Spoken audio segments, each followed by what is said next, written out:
The Israeli military says it's carried out what it called a targeted strike near Beirut. The target is said to have been one of Hezbollah's top commanders, Ibrahim Aqil. Lebanese health officials say the Israeli strike killed 8 people and injured 50 more. Now, the latest strike comes as Israel launches a new wave of airstrikes against what it says is Hezbollah infrastructure in southern Lebanon. The Iran-backed militant group has fired dozens of projectiles into northern Israel as the group promises retaliation for the device explosions this week that killed more than 30 people. I spoke to our Beirut bureau chief, Mohamad, Shreyteh, a little earlier.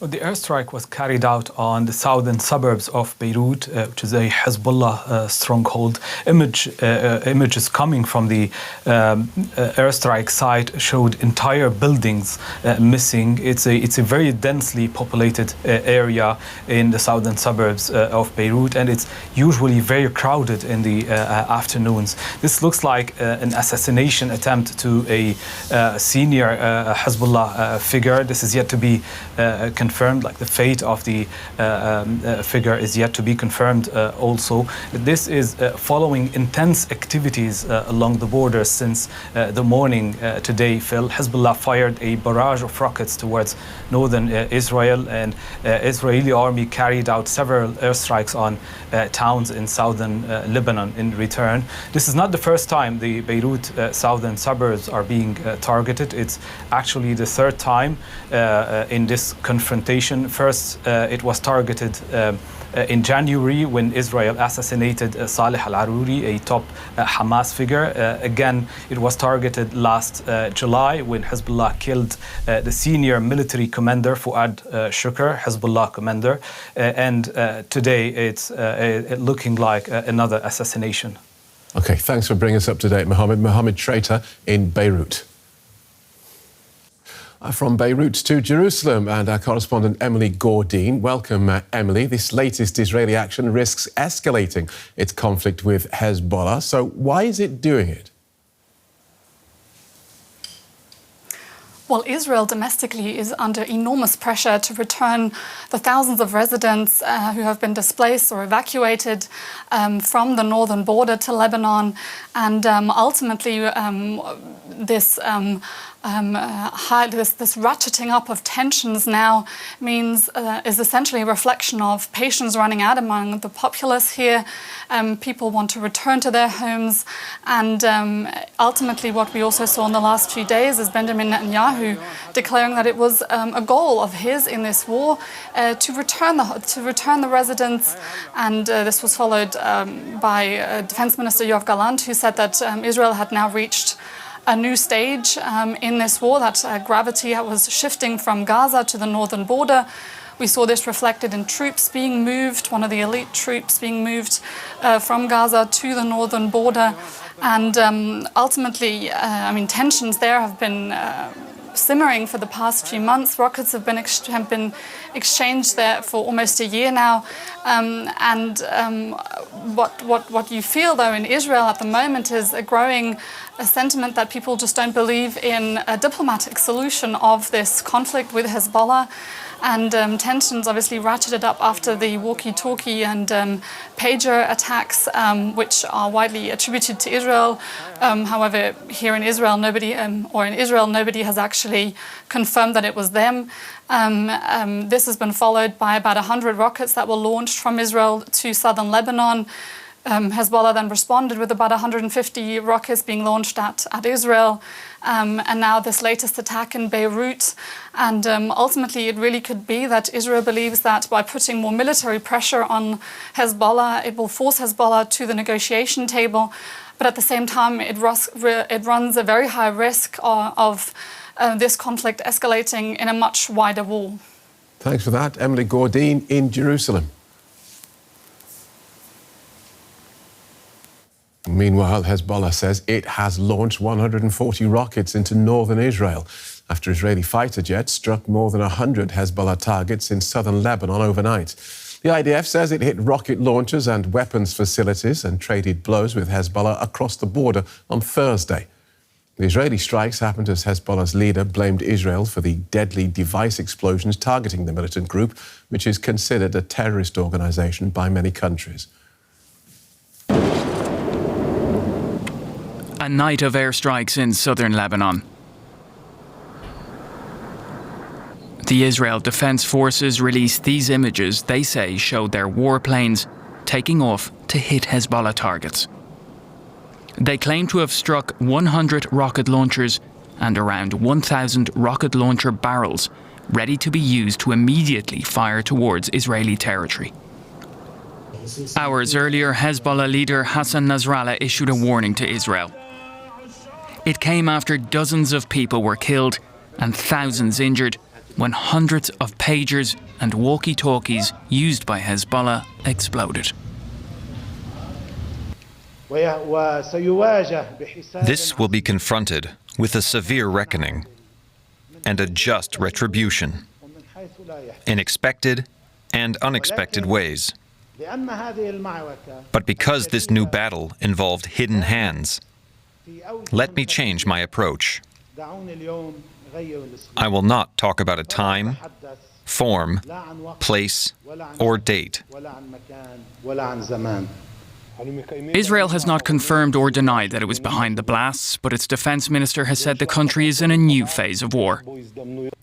Our goal is to safely return the residents of the north back to their homes. As time goes by, Hezbollah will pay an increasing price. But that threat and these latest Israeli attacks have done little to deter Hezbollah, which says it will continue to strike across the border into Israel as the US and others call for restraint. Well, Avi Melamed is a former Israeli intelligence official. He's now a strategic intelligence analyst in Washington. I asked him if this intensification of the conflict between Israel and Hezbollah is leading to something. This is yet another milestone in the ongoing, I would say, growing conflict between Israel and Hezbollah, particularly after October 7. There has been a clear process of radicalization of this whole process. I'm not so sure to say at this point that we are heading definitely to a wide collision, but it may be very close to that. There are other things that may be in place that will kind of like restrain both sides' intention to go to such a collision. And so what do you see as the strategic objectives behind these intensified hostilities? Well, Iran tries to save Hamas rule in Gaza Strip, and to that end, Iran has deployed its proxies across the region since October 7 and actually activated them in order to put pressure on Israel, military pressure on Israel, the United States, and the world through attacks on maritime in the Red Sea. And the purpose of that is to try and to stop the war in Gaza so Hamas will be saved, because it's very significant for Iran. Israel, on its end, of course, is trying to deter and to re-establish its deterrence image and capacities that was severely damaged on October 7. Obviously, Israel wants back the hostages, the Israeli hostages. And Israel actually says we are not going back to the situation of October 6. So now you've got a situation where, to a large extent, there is a connection between the Lebanese arena and the Gaza arena, because Nasrallah, the leader of Hezbollah, made that connection, saying, I will stop the attack on Israel once there will be a ceasefire in Gaza. But there is no ceasefire in Gaza because Hamas is not moving currently towards a ceasefire. So you got a closed circle that, in fact, has the potential to further deterioration that might lead at some point to a bigger explosion. Though, as I said before, I don't think that this is the interest of the major parties involved, neither Iran, Hezbollah, and Israel at this point. And so can Israel take on Hezbollah and Hamas actively at the same time? Well, actually, has been fighting both and beyond that since October 7. Israel has been engaged also in the Yemenite arena, reminding you the Houthis from Yemen attacked Israel, and Israel retaliated by attacking the Hodeidah port in Yemen. We have to understand this is a whole network of armies of terror in Yemen, the Houthis, the Hezbollah, Hamas, Islamic Jihad, Iraqi Shiite militias. This is a whole network of armies of terror that is massively supported, armed, and financed by the Iranians. It's known by the name of the Axis of Resistance. And Israel basically is confronting this multi-stage threat. As of now, it seems like Israel is determined to continue to remove the threat, and rightly so, because Israeli civilians have become refugees both in the north part of Israel as well as in the south part of Israel as an outcome of those attacks. And so Israel is continuing its military operations, and it seems like that in every stage that goes by, those military operations are charging an increasing price from both Hamas and Hezbollah. Is there any doubt in your mind that Israel was behind the recent pager and walkie-talkie attacks launched against Hezbollah? Well, as you know, Israel did not claim responsibility, and I doubt if Israel will claim responsibility for that. But you might not be surprised to know that in the region, it is kind of like a wall-to-wall consensus, I will put it this way, that Israel is the one beyond the attack. So if this was an Israeli operation, can you give us an idea of how this might work? Do Mossad suggest targets and lines of attack, or does the government say to Mossad, we want to disrupt Hezbollah's operations, give us some options? Well, first we have to understand there are different intelligence and military and non-military agencies in Israel that are involved in this whole work of producing intelligence and offering targets and potential targets for the approval of the government. Mossad is one of the agencies. There are other agencies, military and non-military as well. So what we are looking at is particularly talking about the blast of the pagers in Lebanon and the walkie-talkies a couple of days ago. We are looking at something that has been built for a long period of time. This is something that calls for many, many different moving parts in terms of planning, in terms of gathering the information, in terms of prioritizing, in terms of defining the protocol of the operation and the alternative operation, plan B, plan C sometimes. So there are many moving parts that are involved in something like that. At the end of the day, it is the mission of these agencies to come forward to the policymakers and decision makers and actually offer them the different options, the different scenarios, and obviously to explain the risks and the downsides and upsides of something like that. And the final decision, of course, has to be in the hand of the authorities in charge, which is, of course, the government. Fascinating analysis, and we thank you for it. Avi Melamed, who's a strategic intelligence analyst. Thank you so much. Thank you, sir. Well, I'm joined now by Frank Ledwidge. He is a former British military intelligence officer and a senior lecturer in war studies at Portsmouth University. Frank, it's good to have you with us this Friday. So a targeted strike in Beirut that was preceded by 2 days of explosions of pagers and walkie-talkies. What do you think is going on here? Is there a strategy behind these attacks? Yes, certainly. We're heading up that escalatory ladder now. Clearly, these pagers were in place for quite a while, so this is a trigger, I would suspect, for something more. The most recent target is Ibrahim Aqil. Interesting character, him. He also commanded a good deal of Hezbollah's operations in Syria, has very close connections with Russian special forces as well.